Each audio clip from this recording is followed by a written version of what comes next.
باللہ من الشیطان الرجیم بسم اللہ الرحمن الرحیم۔ قرآن مجید میں ارشاد آتا ہے زنا جو آدمی کرتا ہے اس کی جو سزا ہے وہ قرآن پاک میں سورۃ نور کی دوسری آیت میں جو بیان کی گئی ہے وہ میں آپ کے سامنے پیش کرتا ہوں۔ الزانیۃ والزانی فاجلدوا کل واحد منہما مئۃ جلدۃ ولا تأخذکم بہما رأفۃ فی دین اللہ۔ زناکار عورت و مرد میں سے ہر ایک کو 100 کوڑے لگاؤ، ان پر اللہ کی شریعت کی حد جاری کرتے ہوئے تمہیں ہرگز ترس نہ کھانا چاہیے۔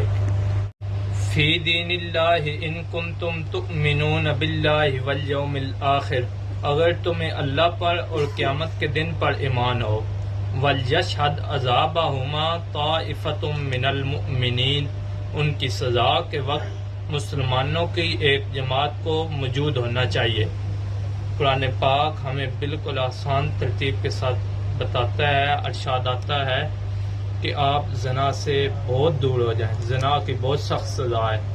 آج کل تو رواج بن گیا ہے لڑکی اور لڑکے کا ریلیشن شپ۔ اللہ تعالی ہم سب کو برے کاموں سے بچنے کی توفیق عطا فرمائے، آمین ثم آمین۔